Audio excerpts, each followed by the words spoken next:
बच्चे राष्ट्र की आंखें हैं और शिक्षा इन आंखों की ज्योति। दोस्तों, अब आंखों में चमक तभी आती है जब देश का एजुकेशन सिस्टम एक सिस्टमिक तरीके से काम करे। और देशों का तो पता नहीं, लेकिन भारत में बेरोजगारी अपनी चरम सीमा पर है और इस बेरोजगारी का सबसे मुख्य कारण है कि भारतीय युवाओं का अनस्किल होना। तो चलिए आज देश की शिक्षा प्रणाली की कमियां और उसको बेहतर बनाने के उपाय की तरफ एक नज़र फरमाते हैं। दोस्तों, भारत की शिक्षा प्रणाली को उच्च स्तर पर ले जाने के लिए और उसमें मौजूद कमियों को दूर करने के लिए कुछ कदम उठाए जा सकते हैं। सबसे पहला तो ये देख लेते हैं कि शिक्षा प्रणाली जो भारत की है उसकी कमियां कौन कौन सी हैं। सबसे पहला, रटने पर आधारित प्रणाली। अधिकांश शिक्षा प्रणाली छात्रों को रटने पर मजबूर करती हैं, जिससे उनकी सोचने की क्षमता और समस्या सुलझाने की क्षमता कमजोर हो जाती है। दूसरा, असमानता। शहरी और ग्रामीण क्षेत्रों में शिक्षा की गुणवत्ता में बड़ा अंतर है। सरकारी और प्राइवेट स्कूलों के बीच भारी असमानता है। तीसरा, पारंपरिक पाठ्यक्रम। वर्तमान पाठ्यक्रम कई जगह पुराने और अप्रासंगिक हैं। नए युग की तकनीकों और कौशलों को पर्याप्त जगह नहीं दी जाती।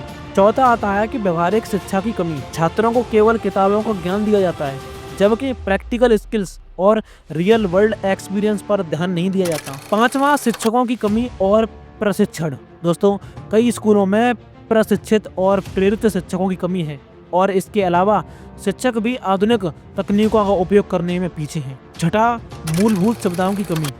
ग्रामीण और पिछड़े इलाकों में स्कूलों में बिजली, पानी, टॉयलेट और इंटरनेट जैसी बुनियादी सुविधाएं भी नहीं होती। सातवां, परीक्षा प्रणाली पर अत्यधिक जोर। छात्रों की क्षमताओं को केवल परीक्षा के अंकों से आंका जाता है, जो उनकी वास्तविक प्रतिभा को नहीं दर्शाता। आजकल अपने भारत की स्थिति कुछ ऐसी ही है। अब दोस्तों, ये देख लेते हैं कि शिक्षा प्रणाली को बेहतर बनाने के उपाय कौन कौन से हैं, आखिर वो कौन से फैक्टर हैं। तो सबसे पहला आता है रचनात्मक और व्यवहारिक शिक्षा पर जोर।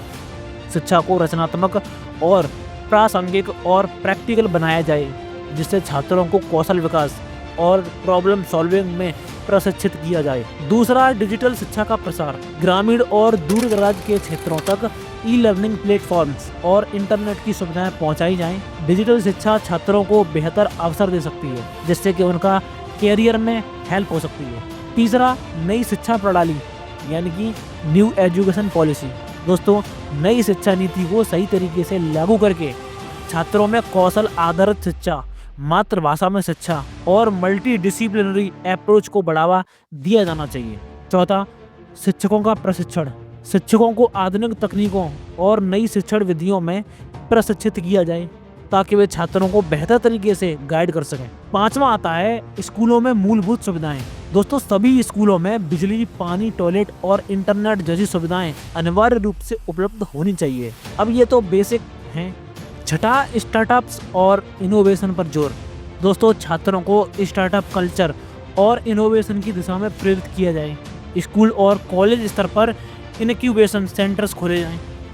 सातवां आता है प्रेरक शिक्षण सामग्री। दोस्तों, पाठ्यक्रम में ऐसी सामग्री जोड़ी जाए जो छात्रों को नैतिक मूल्यों, क्रिटिकल थिंकिंग और रचनात्मक में मदद करे। आठवां, उद्यमिता यानी कि एंटरप्रेन्योरशिप को बढ़ावा। दोस्तों, शिक्षा में ऐसे कार्यक्रम जो छात्रों को खुद का व्यवसाय शुरू करने में और नए विचार लाने में प्रेरित कर रहे हैं। नौवां, आधुनिक विषयों का समावेश। दोस्तों, पाठ्यक्रम में artificial intelligence, data science, blockchain, sustainability जैसे विषयों को शामिल किया जाए। तो दोस्तों, यही थी भारतीय शिक्षा प्रणाली की कमियां और उनको बेहतर करने के कुछ उपाय। बाकी आपका क्या विचार है, कमेंट सेक्शन में अपना आंसर साझा करना बिल्कुल नहीं भूलिए। मिलते हैं नेक्स्ट वीडियो में, तब तक के लिए धन्यवाद। पढ़ते रहिए, बढ़ते रहिए।